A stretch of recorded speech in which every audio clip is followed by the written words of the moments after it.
Welcome to Tech Intersect. I'm your host, Tanya Evans, and my life and work exist at the heart of law, business, and technology.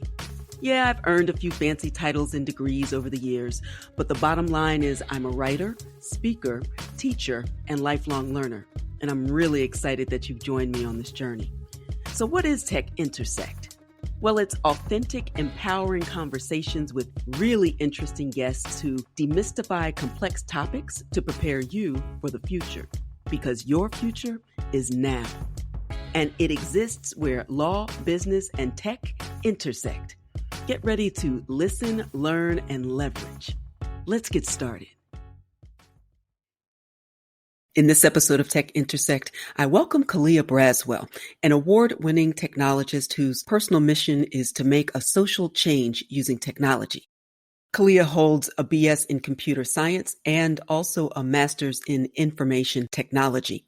She's currently a presidential future faculty fellow at Temple University, studying computer science with a focus on education, and she's also the founder of INTech Camp for Girls. It's a nonprofit whose mission is to inform and inspire girls to innovate in the technology industry. Khalia was previously a user experience engineer at Apple, where she helped design enterprise applications, which reached all Apple employees. Very impressive. And she's graced many national stages, including the TEDx stage, to highlight ways to get more Black and Latinx girls in tech. And she's been on other nationally renowned stages as well. She's been featured in Forbes, Essence, and The Root. And I invited Khalia on to talk about the nexus of computer science, education, and user experience, and also how to prepare for the future of work in tech by reimagining your career path and reinvesting in a new skill and new direction to create new possibilities in technology. Now, before we jump into the episode, I want to make sure you know about my upcoming free masterclasses, The 5 Keys to Decode the Future of Work and Wealth, on September 29th, and my popular crypto onboarding webinar, From Cash to Crypto. And that's in October 26th. Hundreds of people. I can hardly believe it. We are growing by leaps and bounds at Advantage Evans, and hundreds of folks have already registered, and I don't want you to miss out. So register right now at advantageevans.com. And I'm also hosting an exclusive 3-day online workshop cohort experience, Decode the Future, and it gives you everything you need to demystify crypto, DeFi, and NFTs. Now, enrollment is live, but only until the remaining spots are filled. We had a very robust pre-enrollment period, but I have a few spaces left, and I will leave enrollment open until the remaining spots are filled. We begin on October 1st, and the online modules will actually open up on September 29th. So if you're crypto curious, or you own a little and now you're like, now what? And you want to learn in a safe and welcoming and supportive environment with like-minded folks ready to win in the new digital economy, then join me. I've already done the hard work, so you don't have to. Learn more at advantageevans.com. That's advantageevans.com. Let's go and let's grow. Now, please take a moment to follow this podcast and then like, share, and comment so that others who would benefit from this content can find it. Okay, it's time to listen, learn, and leverage. Let's get started. Today, I am thrilled to welcome Khalia Braswell to what will surely be an engaging Tech Intersect conversation. If you don't already know why, you will absolutely know why when we finish this ep. Khalia is unapologetically dope. She is known in those Twitter streets as the digital diva who works at the nexus of computer science, education, and user experience. She's an award-winning technologist whose personal mission is to make a social change using technology. She's also a graduate from North Carolina State University with a BS in computer science and a master's in information technology with a concentration in computer interaction at UNC Charlotte. Khalia is currently pursuing a doctorate as a presidential future faculty fellow at Temple University. Let's go Owls, which also makes her an honorary Philly John, but we'll get to that. Uh, she continues her work as well. The work that she began as founder of INTech Camp for Girls, a nonprofit whose mission is to inform and inspire girls to innovate in the technology industry. We will talk about all of that and more in a moment. But first, Khalia, welcome. Thank you. Thank you. Hey. I'm really excited to be here. So thank you for having me. Absolutely. I've looked forward to our conversation. I've loved our conversations on Twitter. You're one of my favorite tweeps, to be sure. And I really wanted to introduce you to my audience to talk about the work that you're doing now and what you imagine as you reimagine the future of computer science and technology and education, and certainly the role that Black and brown women and girls play in the future of tech. But first, let's begin with your origin story and how you found your way to technology and also the education space. Yeah, absolutely. So I first found myself on my way into technology when my mom bought our first computer in our home when I was in the fourth grade.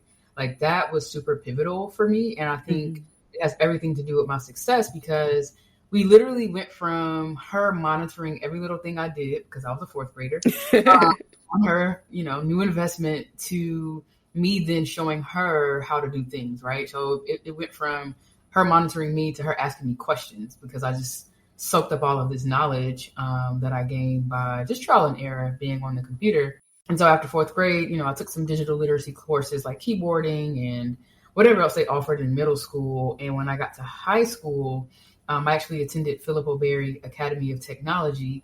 And for those of you who may be familiar with NAF, they actually have like a NAF Information Technology Academy.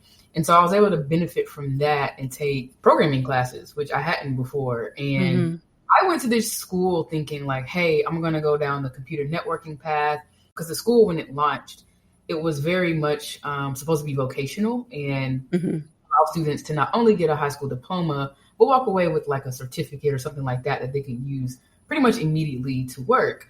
And so me being me, I'm like, all right, that sounds great. So let's do this Cisco certifications, these classes or whatever. But I learned how to code my freshman year. And I was like, this is pretty cool. I was like, the fact that I could code something on one end and turn it around and someone could experience it and use it in real life, like that really was inspiring to me and fascinating, honestly. And so I switched from the computer networking pathway to the computer programming pathway. And I honestly had some amazing educators. And, now that I tell this story and I'm looking back, I realized that I had women and Black women teaching me and serving in these roles in high school, so that by the time that I got to college and was in classes with, folks who don't look like me, it didn't bother me. It didn't intimidate me at all. Like I already knew, like, all right, I didn't know everything, but I knew enough and could figure it out along with my peers. Like my best friend also went from my high school to NC State as well. So we stuck together, but it was just like, okay, I never had a doubt in my mind that I couldn't achieve in this computer science degree program because of all of the time I've spent on a computer before that. And then, learning how to program in high school also. And, that makes the point of why representation really matters, because you are able to get a solid foundation. You were supported and surrounded by those who were investing in your success. And you can kind of take those other issues off the table and really focus on your love of technology, your love of coding, your love, I imagine, of problem solving. When I think of my training as a lawyer, it's a science. And in many ways, I approach it in the same way. I'm spotting issues. I'm identifying problems and challenges, and I am solving a problem. So do you think that's the same path that you have in technology and computer science? Oh, absolutely. And, it even was further, acknowledged or cemented when I started doing research. So I started doing undergraduate research. I did it my sophomore year, maybe my senior year, my second senior year, right? So I was on 5.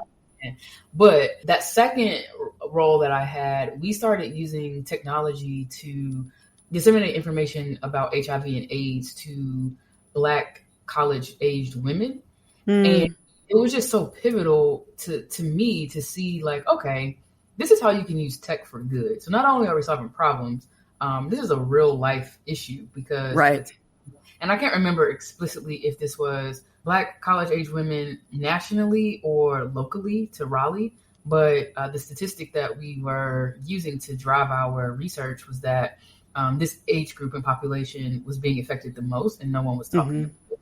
And so that was my first, I problem solved prior to that, but that was when it really hit home for me that like we can use tech for good. And that leads me to something that's very clear from your path, that you are clearly a lifelong learner, right?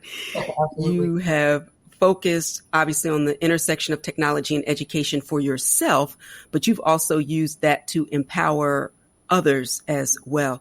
Talk to us about INTech and the role that INTech plays in your life, how it came to be, what it does, and what you're doing now. Sure. So INTech came to be a number of ways. We earned a grant from the National Center for Women in Information Technology back in 2014.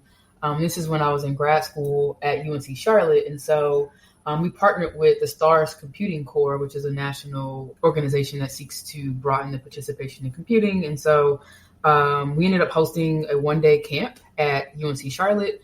And I reached out to my peers and like other students and things of that sort to help. And it was a phenomenal day. It was just, we had about 23 students come. Majority of them were Black girls. And we started off the day with a informal conversation about what they thought tech was. And we had a panel of women in tech. After that, did a little lunch. And then afterwards, they build Android apps.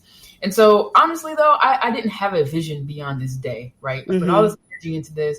And honestly, like our logo is still the same from that day. So I say I didn't put a lot of energy into it, but like kind of did. But like I didn't know what it would be beyond that day, right? And so what was pivotal, though, that afternoon, I got an email that was like, Khalia, you've changed a young girl's life. And that student was in the 6th grade at the time. And she came just kind of because her mom had signed her up, because I met her mom at another event. And when she left, she was inspired. She was like, I want to do this. Like, this is the career that I want. That student, Harmony, has gone on to be a graphic design and information technology student at North Carolina A&T State University. Super duper proud of her. Right. She was a Google Computer Science Summer Institute scholar before going to A&T last summer. She's been to Grace Hopper a few times. Like, he's got it going on, right?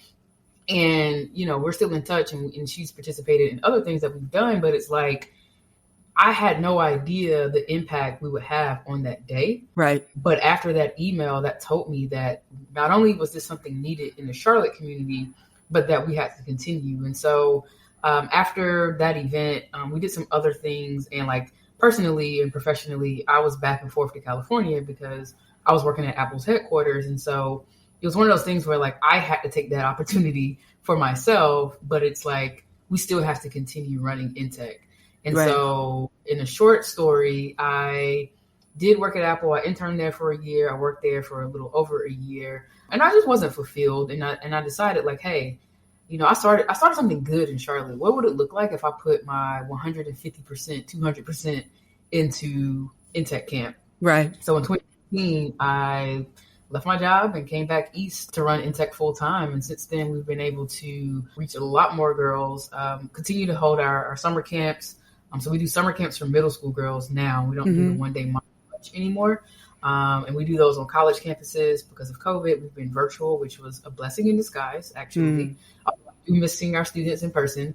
And then we relaunched our high school program, which is called INTech Academy, last spring.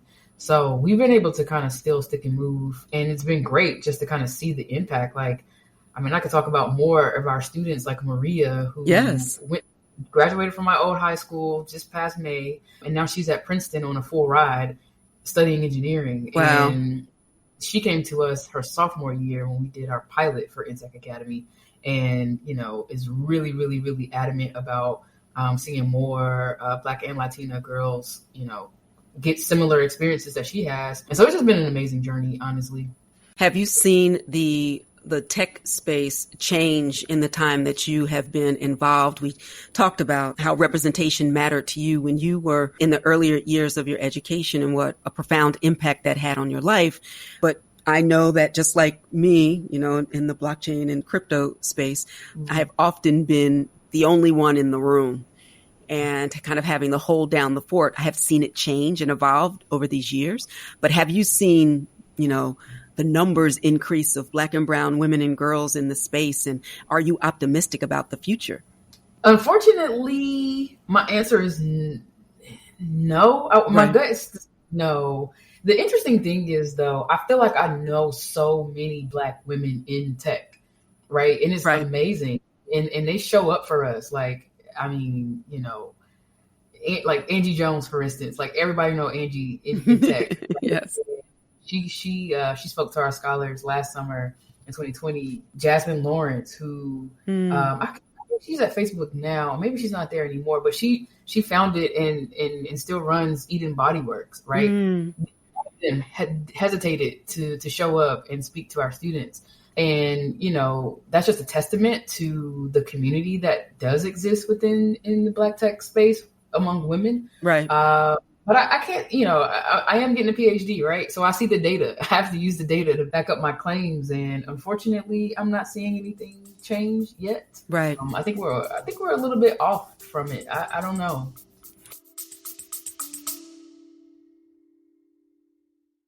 You love listening to podcasts, but have you ever thought about starting your own podcast? Maybe you want to build a brand, grow your business, or are looking for an excuse to talk about your favorite hobby. Whatever your reason for making a podcast, Buzzsprout is the place to start. Since 2009, Buzzsprout has helped over 300,000 people launch their own podcasts. Buzzsprout walks you step by step through the whole process and will give you powerful tools to start, grow, and monetize your podcast. Ready to get started? Click the link in the show notes to get our free step-by-step guide to starting your podcast today.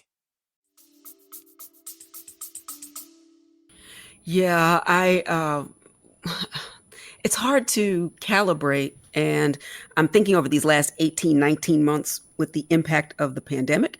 Yeah. And, we have no idea the ripple effects that this will have on the future of Black and brown women and girls in the space. On one hand, maybe people have pivoted being home if they have the privilege of doing so and still working or still getting an education. But it's a challenging time. The one optimistic part that maybe we'll see the impact of decentralized technologies on people forming companies or perhaps seeing the upside of crypto, perhaps, some of the leveling of the playing field in a decentralized world. But if the only thing that coders do is to replicate the systemic ills that we have in Web 2.0, then we've lost. Exactly. And I'm very interested to see, where this takes us, because from a cultural perspective, I knew I wasn't going to last but so long out in the Bay Area anyway. Right. So with everything, to your point, being decentralized and like being remote, and you don't have to go and leave your family or your friends to go out west and things of that sort anymore. Right. I'm also interested in seeing what shifts come to play in the tech field when we're able to kind of like, because I think there's an article out about how like Black women are actually thriving by working from home because we don't have to deal with the racism, all the isms and the microaggressions in the workplace. Right. And that's honestly like, that was part of, InTech was part of the reason why I left Apple, but I kind of felt myself retreating, right? Like I'm somebody that's, folks are used to shining their light, if you will. And I felt like my light was dimming there. Right. And I felt like I was allowing it to happen. And once that, I recognized that, I was like, oh, I have to get out of here. Right. They're going to literally take all of my Black girl magic, and I can't afford that. Like, so I'm grateful that I was able to get out before it was too much psychological damage, to be honest. We hope you're enjoying this edition of Tech Intersect. Our conversation will continue in a moment, but first, a word on an exciting opportunity. There's a more cost-effective and time-efficient way to reach your leading-edge learning and earning goals, to put you ahead of the stiff competition in this fast-paced, tech-driven economy. You need skills, credentials, and a fast track to a competitive advantage. You need it now more than ever, and I can help. The Advantage Evans method puts you ahead of the curve with condensed, comprehensive online courses, curated content to leverage your current skills and expertise, live coaching, networking opportunities, and more. Upcoming courses include From Cash to Crypto to help you buy your first Bitcoin, and there are 2 ways to get your advantage. Advantage Evans Encore gives you maximum experience for your total competitive advantage and access for 1 year. It includes a live welcome and modules on terminology, buying and selling, exchanges, mining, earning crypto, trading and investing, and also several of the legal issues you need to know in order to be safe and secure as you enter this space. That includes tax compliance, how to plan for a Bitcoin estate, and securities laws to make sure you avoid any legal unforced errors. Now, Advantage Core gives you the essentials. It's a short course to give you what you want and the support you need to buy your first crypto in as little as 3 weeks, with access to the information and replays for 3 months. And if you're not quite ready for your Advantage and want a sneak peek to try before you buy, then register for a free masterclass where I share my Crypto 101 success checklist and cover current hot topics in crypto. So there truly is something for everyone, including you, to get in on the fast track and learn and earn in the digital economy. Visit AdvantageEvans.com to get started. That's AdvantageEvans.com. And now, back to the conversation. I love that you had the awareness to do that. I've been in a similar situation in academia, and I liken it to a bad relationship. The day that you decide to leave isn't necessarily the day that you do leave, but you are leaving. Yeah. Right? And then you begin to lay the groundwork, right? And this is a perfect segue into something I really want your opinion on as well. When I think about one of the topics that we cover here on Tech Intersect is the future of work. And a lot of that has to do with the ability of a person to identify where they are, kind of imagine where they want to be. You don't have to have all the steps in place to know, but you do have a decision that you want to reskill, reinvent yourself. And you have shown a lot of resilience in your path. So talk to us about this idea of being resilient as you prepare to reskill and reinvent, particularly for Black and brown women and girls in technology. You want me to answer that from my personal experience, or? Talk to me about your personal experience, because we'll be able to extrapolate from that the encouragement that other people need to do the same thing. So many people are sitting at home, hating what they're doing. We don't want them to hate themselves in the process. So what's the pivot look like to be resilient in the midst of reskilling? Got it. Yeah. There is some vulnerability there where you have to ask folks who may be where you want to be, or maybe you don't know where you want to be. Right. And there's this discovery of what does that look like? I think a lot of times we're looking for examples and sometimes we can't find them because they don't exist, and that's okay. But if we are able to ask people about their experiences and kind of gather information, you just got to keep moving forward. And that's pretty much what I've done, because I have pivoted quite a few times, like I took to leave Apple. There was some depression there, my quote unquote good job. And, I'm leaving financial stability, and I do not have the family legacy to support me if I fail. Right. My saving grace was the Apple stock that I had in the savings, but it's like financially, from where I'm from a family perspective, like that wasn't a great move. Right. But I felt it in my heart. Again, I shared about the psychological stuff, like I have to get out of this situation. So I found myself in this full-time founder, executive director space. Well, that wasn't on my vision board. Right. For a while I was able to build INTech as a side thing and pull in folks in my community to make it work. But again, I just wanted to know what would happen if I put my all into it. But again, I'm having to learn, about bookkeeping, getting a good accountant, managing people, hiring folks. We don't have an official HR or IT or any of it, right? But I'm having to manage all of these things now that I'm like in it full time and need help. So that was interesting. And then I pivoted again to come get a PhD, But luckily I had built that community prior, because this wasn't my first time wanting to get a PhD. So I'm already very, very like abreast on what this took and folks in this space. So I was able to ask them questions.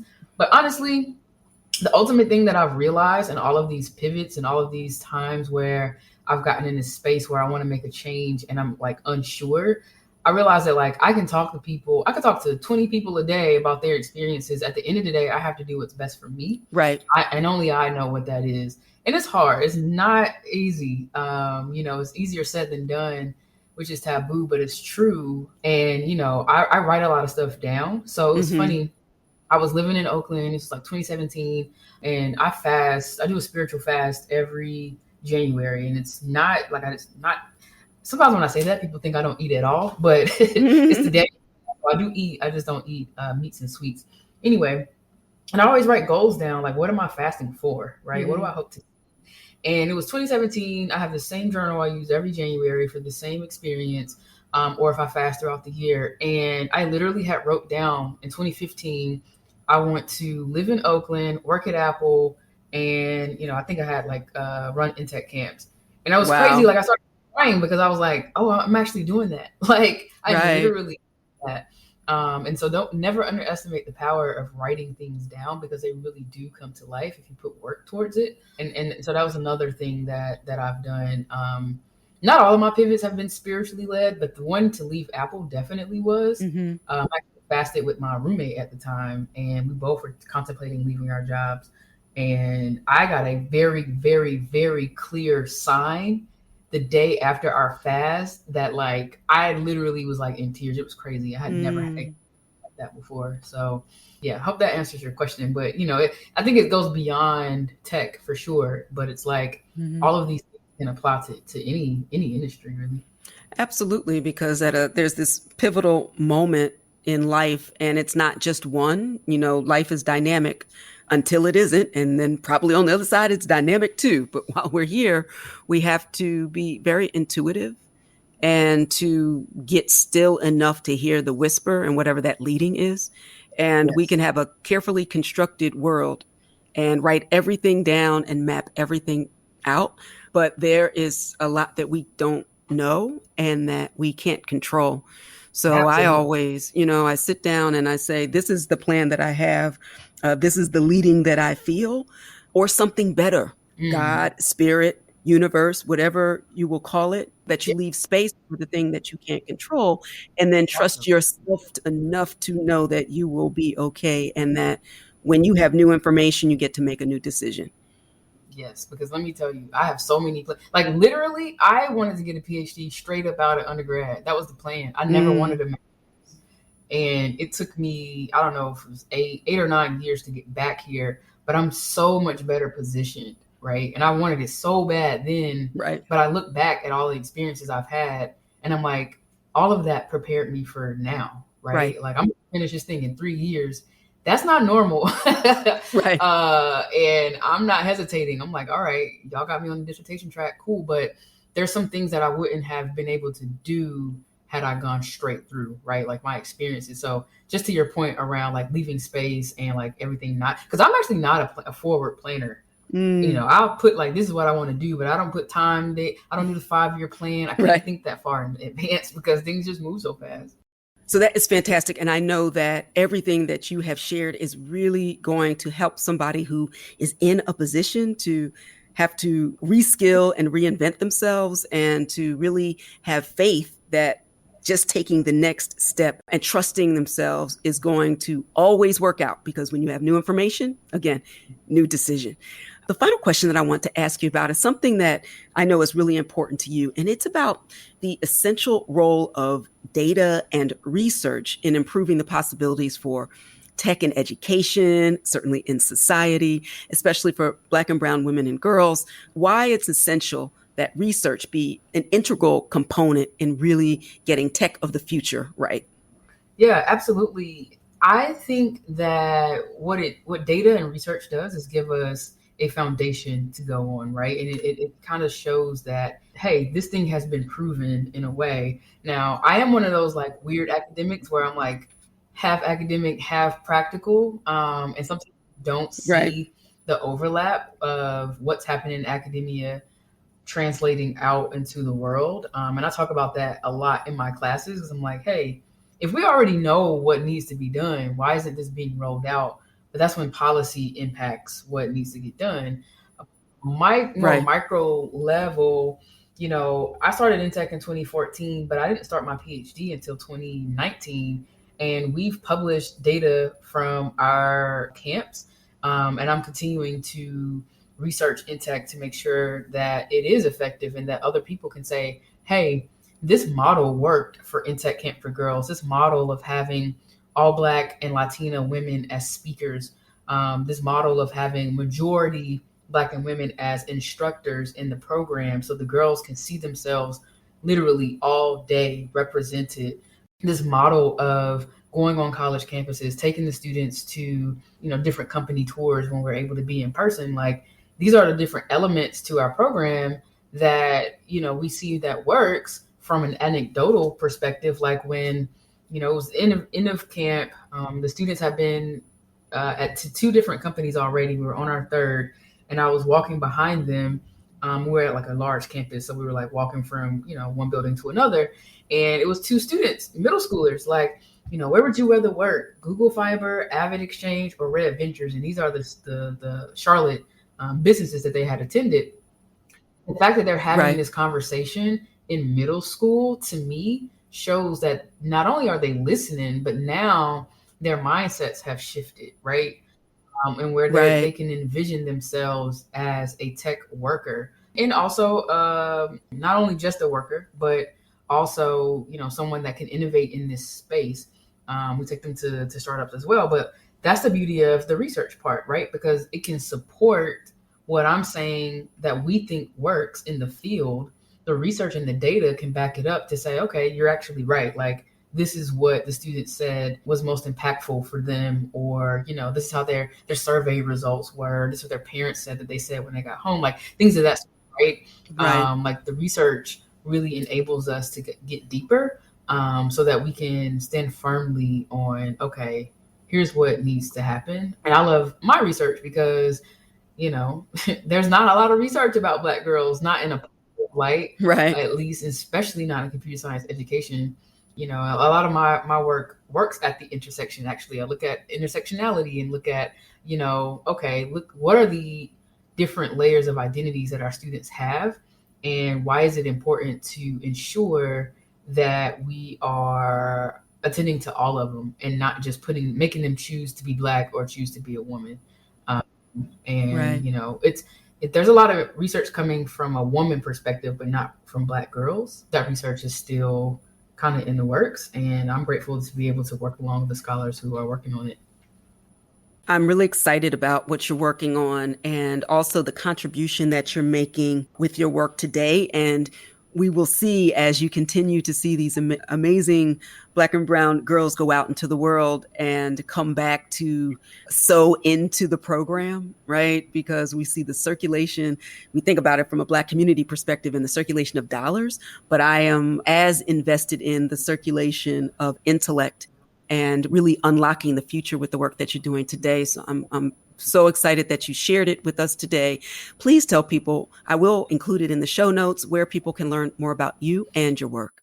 Absolutely. I am Khalia Braswell, and you can find me at KhaliaBraswell.com. I'm also Khalia Braswell, I think, on all of the platforms. I made that easy for everybody over the summer. You can find InTech Camp at intechcamp.org, as well as InTech Camp on Instagram, Facebook, Twitter, and LinkedIn also.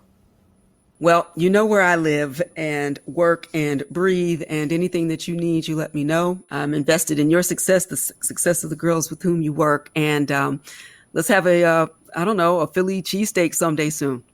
Let's do it. I will take you up on that. Excellent. Khalia Braswell, thank you. Thank you for having me. Thank you to Khalia Braswell for sharing your personal and professional journey and for the amazing work you're doing at InTech. Now, folks, I invite you to visit intechcamp.org. That's intechcamp.org. and invest in the next generation of technologists. With your help, Khalia and the amazing folks at INTech can give more Black and Latina girls the confidence to pursue their interest in engineering, technology, and computer science with hands-on training and mentorship. Our girls deserve every opportunity for a bright future. And it's up to us to give them a head start full of information, inspiration, and innovation so they too can imagine or reimagine the future and be resilient and fearless along the way. Before we sign off, please take a moment to like, comment, and share this episode and this podcast with your networks. Follow me on social media and let me know what topics you'd like to hear more of and who you want to hear from. All right, that's all for this episode. Until next time, continue to shine. Stay in touch with host Tanya Evans via your favorite social media. On Twitter at Tech Intersect and on Instagram via the handle Tech Intersect. This podcast has been produced by Stephanie Renee for Soul Sanctuary Incorporated.